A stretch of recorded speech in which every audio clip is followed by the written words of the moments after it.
Hey, everybody. Welcome back to the DLF Trade Show.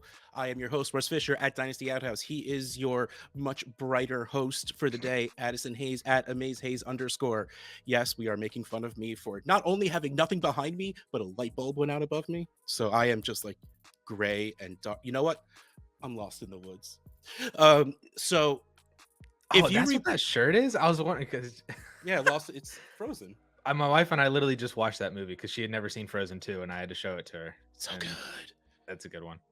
Okay, but that's story for another time. So, Yeah. if you remember the beginning of last week's episode where we were trying to decide which show to do, and we made the joke, I made the joke that I think this week I'd rather have a good cry than a good scream. Well, this is going to be that good scream episode. So, last week, Addison comes to me and he's like, let's 2 ideas for a show. We do free agent wide receivers part 2, or let's talk about trade deadlines. And I'm just like, okay, all right. Yeah, I'm not ready for this just yet, but clearly it's something we have to talk about. Mhm. And we're going to do our best to just keep it a little calm. Like the beige background. We're going to keep it a little beige because I don't want to scream. My dog is sleeping upstairs. I don't want to anger her and have her start barking and come down thinking I'm hurt or something. I don't want to stress my dog out like that. But also, Mhm. I don't want to hurt your ears when you're listening. And I'm sure some of you are like listening at work and just be like, and then you get in trouble at work. I don't want to get you in trouble at work, but we're going to talk about the trade deadline. And we do have a couple of trades that Addison was able to find in the trade analyzer that happened around the playoffs, the past couple of weeks, not Mhm. the past week, but, around that week, 15, 16, 17 area, and threw them into the trade analyzer. And we're going to sort of discuss whether they could still happen, could have happened a week or two before. Mhm. He's giving most of these wouldn't have happened. Okay, but that's completely besides the point. Like, or how ridiculous they really are. Because no, don't want to get too ahead of us. All right, let's start from the beginning. I am Dynasty Outhouse and I have a trading problem. I don't think Dynasty leagues should have trade deadlines. Mhm. If you do, that's fine. I want to start this out in complete, utter ambivalence, niceness, handshakiness. Be happy with your league. That's all that matters, unless it's a 2 tight end league. Stop that. No, that's wrong. But seriously, play what makes you happy. That's the point of it's a game. If you like deadlines, have your deadlines. If you play in a public league, chances are you should have deadlines. Mhm. If you have leagues with your friends, leagues with people you know from Twitter, in my brain, you shouldn't need a trade deadline. I don't really know your answer, Addison. How do you feel about deadlines in dynasty leagues? I I've gone back and forth honestly through the last like 4 or 5 years that I've been in the industry with where I stand on this because you know that scale where you get a question, you're like, how do you feel about this? And it's like strongly disagree, disagree, don't care, agree, strongly agree. Yeah, You're on the strongly agree with should not have a deadline. correct. I started out with disagree and I've slowly moved my way over to agree. I do believe that dynasty leagues should not have a trade deadline now. I still see the other side of it. And I definitely think that there are situations in leagues where you probably should have a trade deadline, like you said, because I feel like we're in a different sphere Yeah, than for a sure. lot of other people, and especially, just normal casuals. Like I'm in fantasy football Facebook groups and I see this crap like all the time, like just, work leagues, home leagues, just random leagues that you found online just to join because you love fantasy. And then there's two people in week 16. One of them was in last place, one of them's in the championship.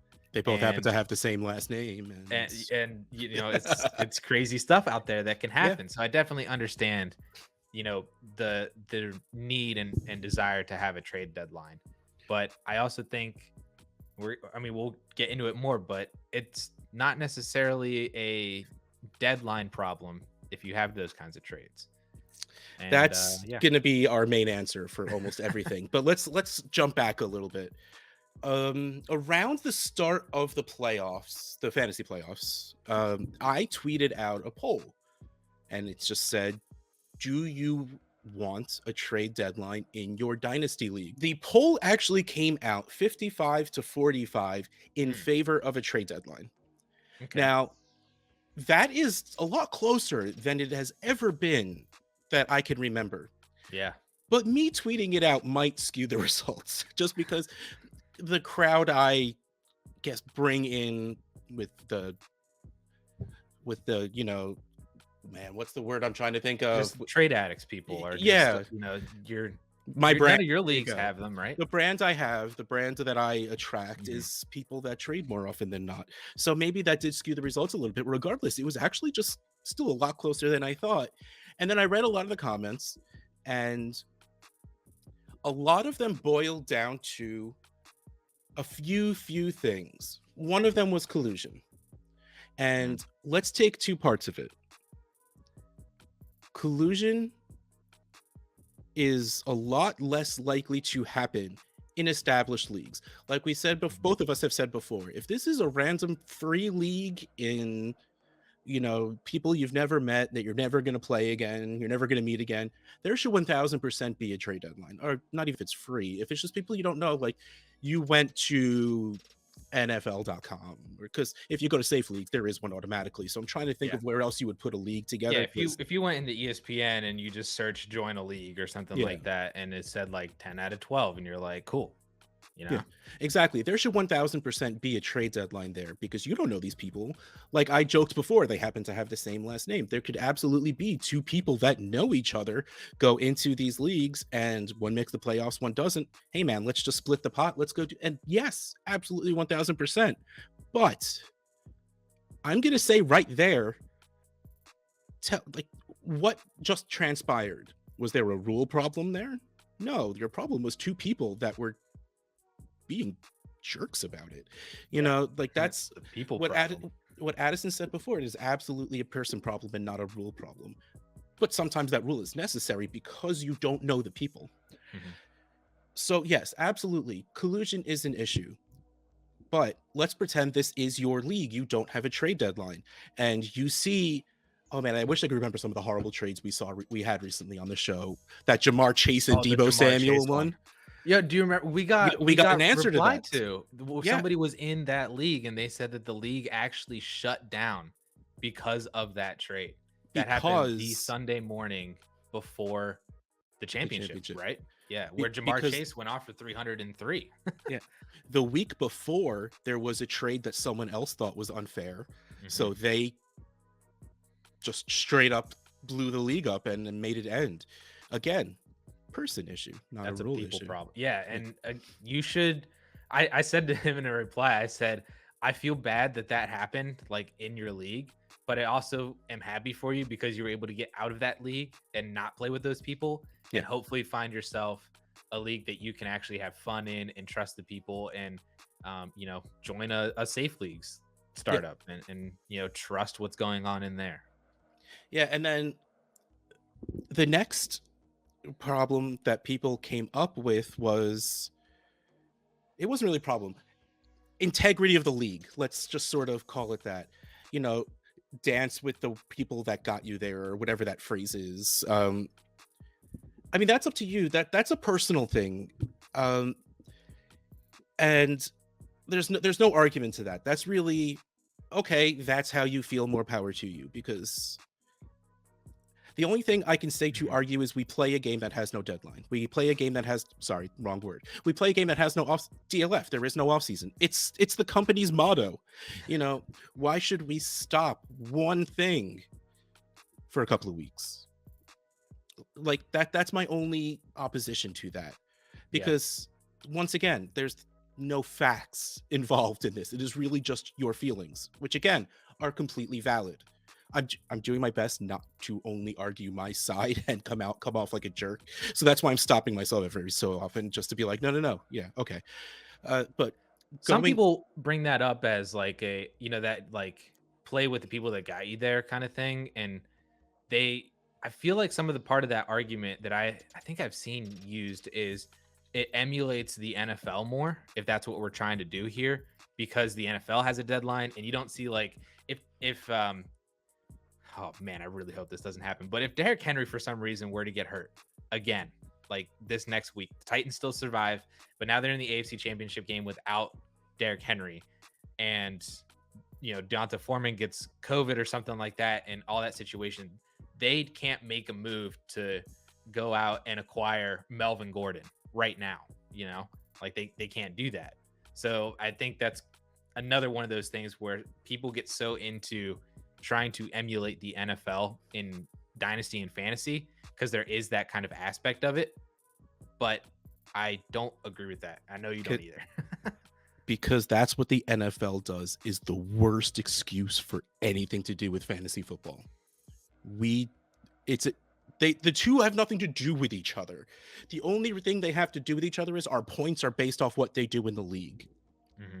We don't have any of the rules that the NFL does. I mean, that doesn't mean anything. Should we have our deadline after week 8 or whatever it is? No. Even if you have a deadline, chances are you push it to the playoffs. I mean, you're not doing what the NFL does. Do you play with punters and IDP and offensive linemen? Some people do. Not offensive linemen. More power to you. If you have the brain power for all of that. I've seen some crazy punter leagues, dude, where they get 10 points for a punt pinned inside the 5 and 0.01 times Michael Dixon 101 baby. Oh, it's Seahawks punter is so good. I've seen crazy MVP things. of the team. We're probably going to bring up these trades because one of the biggest arguments is selling all of your future assets and just all win now, destroying your team, and then someone leaving. Yep. Let's take that half at a time. Let's just talk about the second half first. Leaving. That person's the worst. It has nothing to do with your rules. That person didn't want to be here. That person was being a jerk about it. That's all that is. Mm-hmm. That, again, person problem. Let's go back to the first part. People willing to sell their future for now. Why is that bad? But more importantly, because this is my favorite argument, because it stops everyone in their tracks the second you say, well, what about that bad team that just got all of those picks? That was a bad team that just got a whole lot better because they were a bad team that had Rob Gronkowski and AJ Green on their team and somehow got a 23-second out of it. Now, of course, I kind of really dropped down on the intensity of the trade. It's just one we had I had in front of me. Now, 6 weeks ago, before the playoffs started, right now, you're not really getting a second for Rob Gronkowski or AJ Green. No. Rob Gronk in a 12-team Superflex league, because this was my trade. Yay. My team was bad. It got just decimated by injuries, and I'm not going to relive it.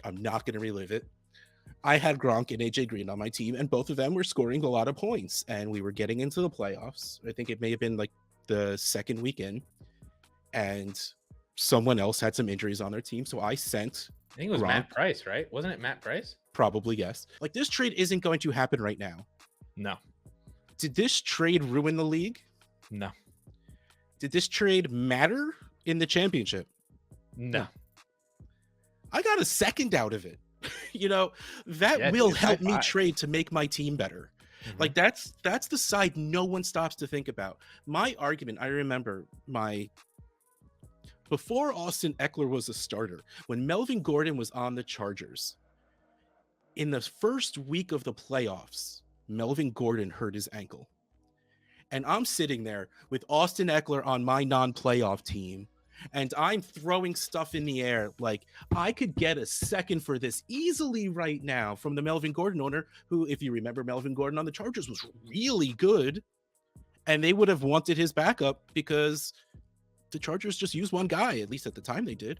And then Austin Eckler became Austin Eckler. And of course, I wasn't going to get what his value is now, besides the point. I'm a bad team stuck with this guy who, Austin Eckler's a bad example because he kept his value, even though it took another year or two to gain it. Mm-hmm. But, CJ Anderson, that year he showed up off the streets for the Rams and, won so many people fantasy championships. Yeah. If you were able to trade him, that man had no dynasty value 3 weeks from the second he stepped on the field.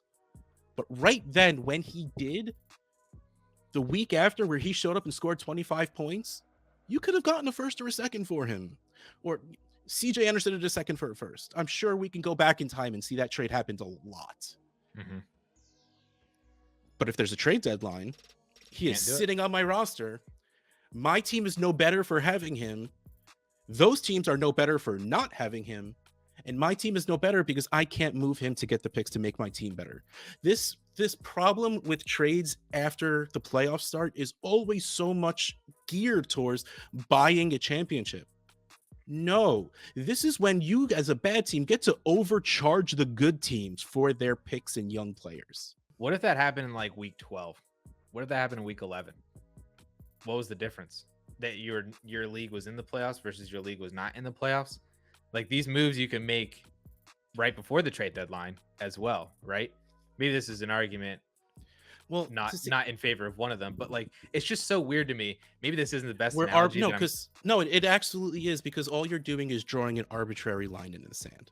Yeah, it's like, that weird argument, like when you're like 20 years old and your 21st birthday is like tomorrow, and you're like, I should be able to go to the bar or something like that tonight, just because what's the difference between me now and me, 6 hours from now? 6 hours from now when I'm 21, or like whenever, like, you have to be 25 years old to rent a car. And like when I turned 25, I was like, what was the difference between my driving skill today versus yesterday? So it's kind of like that thing where it's like, why can't I make this move just because it's week 15? But, 5 hours ago was our trade deadline, but we didn't know that news 5 hours ago. So what's the difference, between all of that? It's just, it's so weird to me whenever that is also like, that is something that could actually happen, but just because of the timing, you have your deadline, you can't make that move. Let's go the other way around. The first trade we have up here, 10 team, 2 quarterback. Well, it's weird to say 2 quarterback and not super flex. 10 team, 2 quarterback, where someone sent a 23 first for, I forgot his name. That's Devin Singletary. Now, don't get me wrong. I think you brought up, like, from week 14 on, Singletary was like, was it the running back one? The RB1. He was better than Rashaad Penny. Gasp. Through the playoffs. Better than Rashaad Penny. But everybody's like, yeah, Rashaad Penny. But yeah, Devin Singletary was the RB1. Yeah. From the last 4 weeks. And let's face it, you're not getting a 23 first for him right now. No. Even after he did what he did, and he did it through the rest of the season, and he still scored 2 touchdowns this weekend in the playoffs. Like, he's still doing it. So to have to miss out on getting that value, and why shouldn't, if I have a team that was able to make it through to the championships while still having a first, why shouldn't I be able to take advantage of that? Because the other guy I'm playing against, or girl, other person, I apologize, has the same ability to do that. Whether they have those picks, whether they have the players available to be able to make that trade, that's on them, right? That's not on me. That's not on the rules. 100%. And yeah, maybe, I mean, let's go to the next one again, because it's another small trade, which anyone can make. It doesn't need to even be that specific, where we have, again, going after Rashaad Penny. Someone traded Jerry Jeudy to go get Rashaad Penny. Now, Jerry Jeudy comes in at 290.7, and I get he's a polarizing player at this point. Some people are just sort of done with him, which I think is silly, because while he hasn't lived up to what we wanted him to be, his situation was crappy enough that I'm still willing to give him a chance to ascend. But he's still a pretty solid wide receiver too, anyway. But he was traded for Rashaad Penny, who comes in at 23.9. Now, Rashaad Penny is a story that bubbles my emotions a little bit, because it was one of the worst draft picks in recent memory, at least for the Seahawks, where it was just hey. And then Pete Carroll and John Schneider come out and say people were calling us right after the pick to try and trade for him. Come on, man. No, they weren't.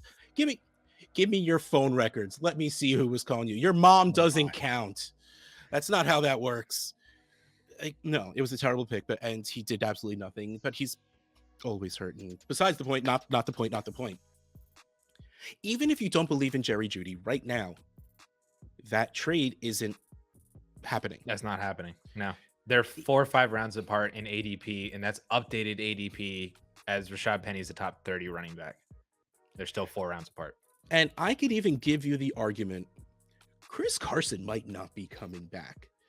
Neck fusion surgery sounds terrifying, especially for a guy who needs to have his head on a swivel. And a guy who gets hurt a lot anyway.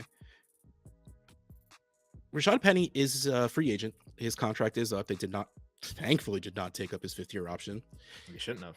Yeah.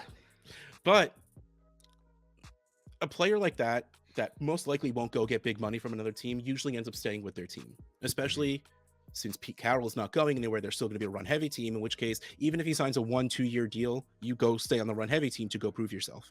Mm-hmm. So I can make the argument Rashaad Penny's a workhorse for a run-heavy team. You're still not getting Jerry Jeudy for him. Nope. And see, here's the thing. Rashaad Penny probably helped that guy win, if not, regardless, made their team better. Mm-hmm.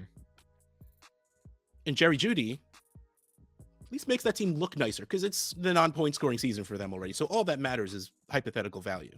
Mm-hmm. So there you go. Like that, to me, again, perfect trade. Now I know everyone's sitting here watching this video, but what about when this happened in my league? What about when this happened in that league? What about this? Yes, sometimes the trades are going to be a lot bigger. Dalvin Cook was traded a bunch. I mean, he didn't put up I threw him a bunch of Travis Kelce trades because Kelce had COVID the first week of the playoffs. Noah Fant and a first for Kelce in a second. Is that what I think that was the one you sent me? That was one of the ones I sent you. Mm-hmm. I sold Kelce pretty cheaply.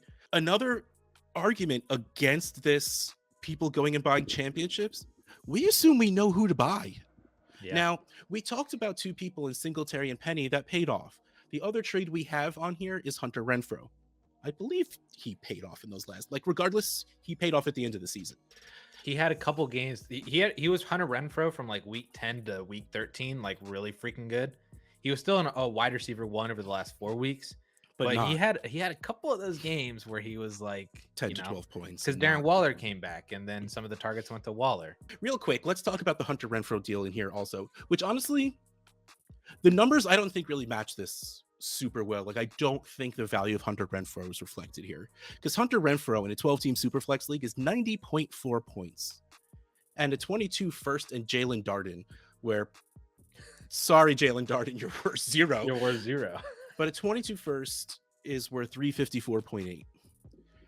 Let's assume, because that's all I can do, and I'm not going to ask you to go look up, this is a team that traded their first away, which means it was a later first, which means technically it's a little less than 354.8. And I see your eyes that you're actually going to look it up. Don't bother doing it. I was curious. I could tell. Like I see your brain working. Hunter Renfrow at 90.4 is pre-Darren Waller injury price. That is 10 points a game price. That's not what he turned into. Even when Waller came back, he was a good 12 to 15 points. He was a solid high-end wide receiver too, with the upside of being, man, I don't think he ever hit wide receiver 1, but like top 7-ish, which is still pretty great for Hunter Renfrow. So the fact that I don't think you were getting Hunter Renfrow without sending a first. The question is, this was 112. He won the league. Exactly. There you go. He bought himself a championship. Good job. Sorry, I had to purposely word it like that. Like, this is the price you had to pay for Hunter Renfrow. And honestly, if you were to make a trade right now, it's most likely the price you have to pay for Hunter Renfrow. Like, we have our picks now. Most likely you have your picks. I don't know what you do, what format you make your draft order in if you don't know what all your picks are right now.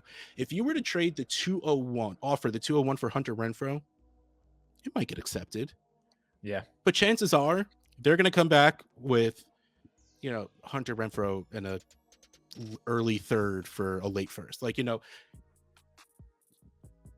if the person doesn't believe that Hunter Renfrow can keep doing at least decently what he was doing, maybe they take that 2nd. But if you see what Hunter Renfrow has been from the very beginning, and that Darren Waller spent a lot of the season getting hurt. He was good without Darren. He was good with Darren Waller too, but during the beginning of the year. Step up when he was gone. Yeah. Exactly. So even while Waller was healthy, Waller wasn't Waller, because it's tough to say his name so many times in a row like that, because he lost some of that volume to Hunter Renfrow. So if people notice that, I don't want to sound like demeaning to the casual player, but like not everyone really pays attention to players they don't have if you're only in like 2 leagues. But Sure. Yeah, but like, so it's hard for me to see Hunter Renfrow going for a second.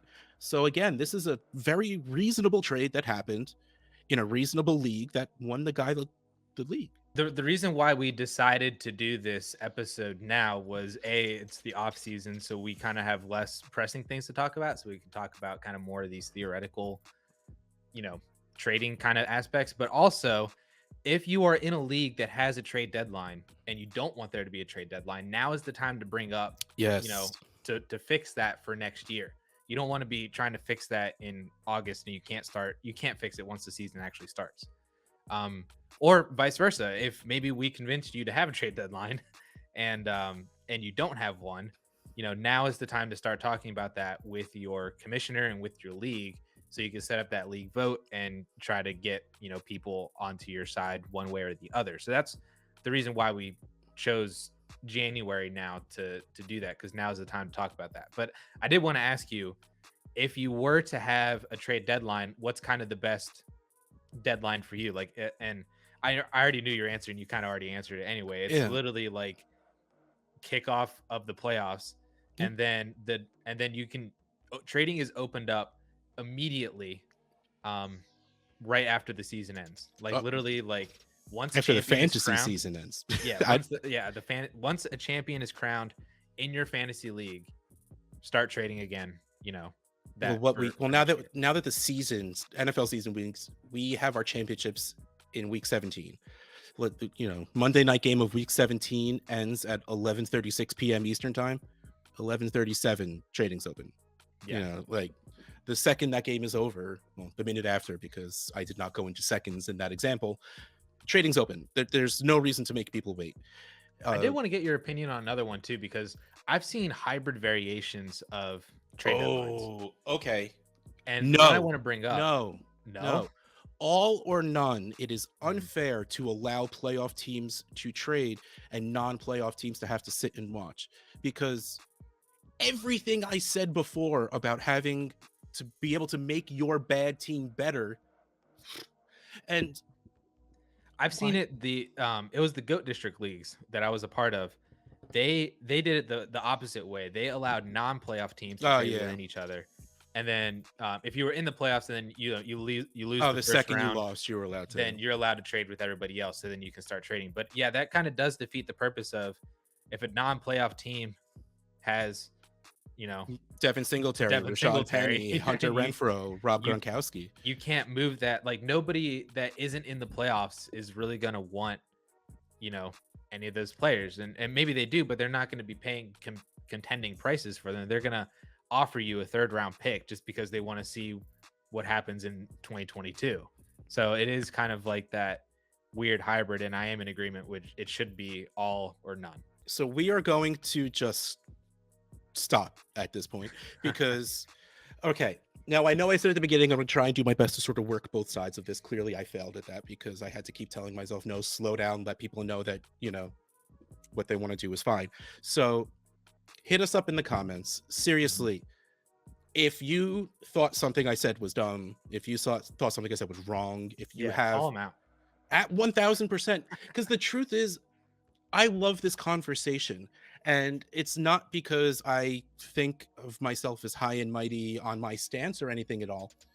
Not that my mind is going to change. I like hearing the other side of this, because I don't know other people's experiences. And I have said from the very beginning, I have been insanely lucky from the second I started Twitter leagues that I didn't have people that made me feel like I need these rules. I don't have trade deadlines. I don't make people pay next year's dues if they trade their future first, because I've never had someone trade all their futures and then just bail. Like, 1000% I know how lucky I am. which is why I like to hear the other side, because while I am biased by my luck, you're going to be biased by the experiences you've had. And first of all, stories are entertaining, and it's always a little cathartic, and you feel a little good typing it out. Like, this one time this guy did this, and you're just like, oh, that anger is a little gone now. It's a little bit more pushed out. So please go in the comments. Let me know if you agree, if you disagree, if there is an argument for or against the trade deadline that we didn't talk about. Let us know, and maybe we throw an addendum at the end of a future episode, because if you have a reason I haven't heard, it will literally be thrilling to me. I will literally be happy to read a new argument, again, for or against. If you give me a reason to further my stance and be happy that I have one more thing to throw at you people, I'm not throwing anything at people, but just do whatever makes you happy. Or if someone finds something, we're like, oh, okay, cool. No, that's, yes, okay. I understand these leagues I play in that have a trade deadline more. I love the conversation. I love this stuff. So please throw it in the cup. Be nice. Make fun of me all you want. That's fine. I don't care. But like, especially if you're replying to other people's comments, please be nice. Please. But on that note, Russ Fisher at Dynasty Ad House, Addison Hayes at AmazeHayes_ in his beautiful, bright, and glowing room. This has been the DLF Trade Show, and we'll see you next time.